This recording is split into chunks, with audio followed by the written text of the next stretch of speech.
Hello प्यारे बच्चों। तो रेलवे अड्डा 24/7 पर ट्रिकी मैथ सीरीज आशीष सर लेके आ गए हैं। आज होगा तीसरा लेक्चर और तीसरे लेक्चर में हम लोग देखेंगे सिंपल इंटरेस्ट का क्वेश्चन जो आपके एग्जाम में पूछा जाता है उसको कैसे 5 सेकंड में सॉल्व करें। 5 सेकंड लिखा गया है तो 5 सेकंड में सॉल्व होगा। चलिए देखते हैं कि आज का पहला क्वेश्चन क्या कह रहा है यहाँ पे। और यहाँ पे पहला क्वेश्चन कह रहा है कि यहाँ पे 1000 रुपए की बात कर रहा है। 1000 रुपए की धनराशि एक निश्चित साधारण ब्याज की दर पर 2 वर्ष में बढ़कर 1140 हो जाती है।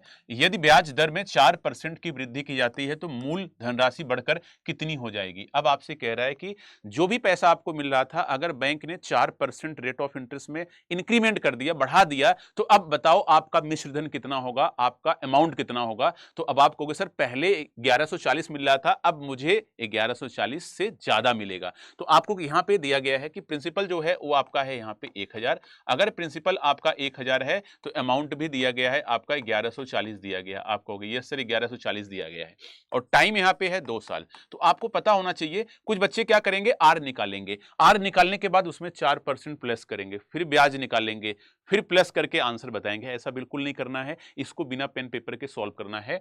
अगर आप जानते रहो कि प्रिंसिपल वही है आपका, कहीं ना कहीं टाइम भी वही है, आर जो आपका बढ़ रहा है, आर कितना बढ़ रहा है, कहोगे सर 4% का इंक्रीमेंट हो रहा है, तो एक्स्ट्रा कितना इंटरेस्ट बढ़ेगा परसेंट में। तो अब आप कहोगे सर यहां पे जो टाइम होता है ना उसी का मल्टीप्लाई हम लोग कर देते हैं। तो ये 4 का मल्टीप्लाई आप टाइम में करोगे, 4% बढ़ रहा है तो 2 साल की बात कर रहे हो तो 8% जो है ये आपको एक्स्ट्रा ब्याज मिलेगा। इसको बोलते हैं कि इंक्रीज एसआई परसेंट में। तो 8% ब्याज आपको पहले से ज्यादा मिलेगा। लेकिन रुपए की बात हो रही है तो रुपए में कितना ज्यादा मिलेगा।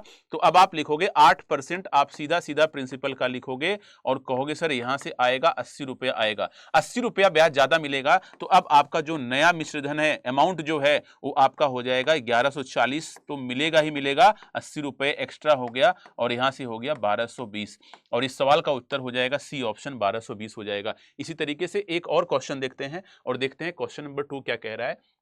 एक निश्चित साधारण ब्याज की दर पर 800 रुपए की राशि 3 वर्ष में बढ़कर 920 हो जाती है। यदि ब्याज दर में 4% की वृद्धि होती है तो राशि बढ़कर कितनी हो जाएगी। तो अब आप कहोगे सर सीधा सीधा आप क्वेश्चन पूछ रहे हो, यहाँ पे टाइम दिया गया है सर, यहाँ पे टाइम दिया गया है 3 साल और यहाँ पे आर में जो इंक्रीमेंट हो रहा है वो हो रहा है इस बार भी 4% का हो रहा है। तो मैं कहूंगा ब्याज कितना बढ़ेगा, इंक्रीज एसआई। समझ में आ रहा है कि नहीं। अब आप सीधा सीधा लिखोगे इंक्रीज एसआई परसेंट। तो कहोगे 4% का इंक्रीमेंट है, 3 साल में कितने का हो जाएगा। तो आप कहोगे सर 12% का इंक्रीमेंट होगा, 12% ब्याज आपको बढ़ के मिलेगा। और 800 का 12% सीधा सीधा निकालोगे तो यहां से रुपए में ये आप निकालोगे, रुपए में कितना हो जाएगा, कहोगे सर 96, 12 8 96, 12 होता है। और यहाँ पे अब आप बताओगे सर 800 रुपए की धनराशि 920 हो रही थी, लेकिन अब आपका नया अमाउंट जो होगा उसमें क्या होगा, हम 96 रुपया क्या कर देंगे, प्लस कर देंगे। और 96 रुपया प्लस करोगे तो 100 प्लस कर दो, 1020 आएगा, 4 माइनस कर दो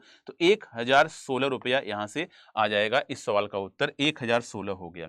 तो आप बताओ अगर ऐसे क्वेश्चन आएंगे तो आप बड़े आराम से सॉल्व कर सकते हो। और एक क्वेश्चन और सॉल्व कर लेते हैं और डायरेक्ट बताएंगे इसका आंसर क्या आएगा। तो यहां से वही लाइन देखो, बार बार मैंने कहा कि आप क्वेश्चन सॉल्व करते रहो। अब इस तरह से सवाल को कैसे सॉल्व करोगे। तो अब आप कहोगे सर ये होमवर्क में आप लोगों को दे देते हैं, ठीक है ना। ये तीसरा नंबर जो है आपको होमवर्क में देते हैं। आपको एक ट्रिक और बता देते हैं, ठीक है ना। यहाँ पे देखो, किस वार्षिक साधारण ब्याज की दर पर कोई धनराशि 8 वर्ष में दुगनी हो जाती है। तो ये एक सिंपल इंटरेस्ट का क्वेश्चन है कि जब भी आपसे कहा जाए कि अमाउंट, प्रिंसिपल आपका डबल हो गया, प्रिंसिपल आपका ट्रिपल हो गया, तो माइंड में देखो फॉर्मूले बहुत सारे हैं, n-1/t इंटू 100 करके है, ठीक है ना। फॉर्मूला नहीं यूज करना है। जब भी कहा जाए किस वार्षिक साधारण ब्याज की दर पर कोई धनराशि 8 वर्ष में दुगनी हो जाएगी, 8 वर्ष में दुगनी का मतलब क्या होगा।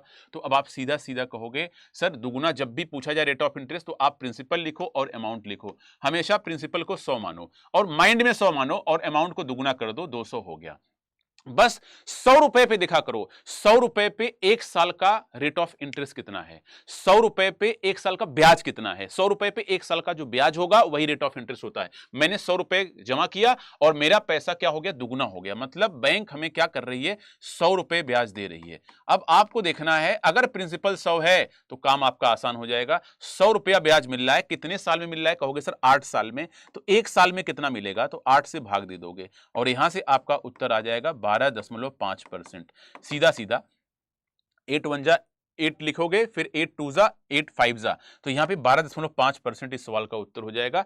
एक और थर्ड नंबर का क्वेश्चन जो अभी दिया गया होमवर्क में, जरूर बताना कमेंट में आप लोग। और मैं देख रहा हूं कि जब भी ये सेशन जैसे ही स्टार्ट हुआ है, आप लोग कमेंट करते हो, आंसर करते हो, और सेशन कैसा लग रहा है वह जरूर बताना। और एक क्वेश्चन और सॉल्व कर लेते हैं। वार्षिक साधारण ब्याज, देख लो सारे क्वेश्चन आपके एग्जाम में पूछे गए हैं। ब्याज की किस दर पर कोई धनराशि 8 वर्षों में स्वयं की 3 गुना हो जाएगी। यहां पे कह रहा है 8 वर्षों में स्वयं की 3 गुना, तो यहां पे आप क्या लिखोगे? देखो माइंड में बता रहा हूं, यहां पे टाइम दिया गया है 8, और यहां पे क्या कह रहा है कि 3 गुना हो गई। 3 गुना का मतलब माइंड में ही लिखो ना, माइंड में लिखो, प्रिंसिपल को लिखो 100 और अमाउंट को क्या लिखोगे? कहोगे सर 300 हो गया। तो ब्याज कितना मिल रहा है बेटा? ब्याज तो कहोगे सर 100 रुपए पे ब्याज मिल रहा है 200 रुपया मिल रहा है। 100 रुपए पे 200 रुपया ब्याज मिल रहा है, कितने साल में? 8 साल में। तो 1 साल में कितना मिलेगा? तो अब कहोगे सर 1 साल में, 1 साल में आप 8 से भाग दे दोगे तो 8 दूना 16, 8 पंजे 40। तो यहां पे जो आर आ रहा है वह आपका आ जाएगा 25%। तो क्वेश्चन आप लोगों को समझ में आया? यहाँ पे 25% हो गया। तो माइंड में 3 गुना का मतलब तुरंत दिमाग में आने जाना चाहिए 200 रुपया ब्याज। 4 गुना का मतलब माइंड में आना चाहिए 300 रुपया ब्याज। 6 गुना का मतलब माइंड में आना चाहिए 500 रुपया ब्याज। और टाइम दिया रहेगा, और सिंपल आप टाइम से भाग दे दो, वही आंसर हो जाएगा। समझ में आ रहा है? अगर मैं आपसे कहूं कि आप बताओ कोई पैसा आपका 5 गुना हो गया, 5 गुना हो गया, समझ में आ रहा है? मैंने कहा कि 100 साल में आपका पैसा 5 गुना हो गया। दिमाग में आना चाहिए 5 गुना का मतलब 400 रुपए ब्याज। समझ में आ रहा है? 400 रुपए ब्याज, और कितने साल में? 100 साल में। तो रेट ऑफ इंटरेस्ट कितना होगा? 4% हो जाएगा। तो ट्रिक कैसी लगी एक बार आप लोग जरूर बताएंगे। और जो भी आपको यहाँ पे होमवर्क में दिया गया है क्वेश्चन थर्ड नंबर का, उसका भी आंसर जरूर करिए। और डेली ये 6:50 पे सेशन होता है, और 6:50 पे ये लाइव होता है। सारे बच्चों को पता होना चाहिए 6:50 पे ये लाइव होगा, और 6:50 PM पे आप लोग जरूर देखा करिए इस सेशन को पर डे। ठीक है ना? मंडे टू सैटरडे ये आपका सेशन मिलेगा आपको डेली। तो क्लास कैसी लगी एक बार जरूर बताइएगा। आज के लिए इतना ही।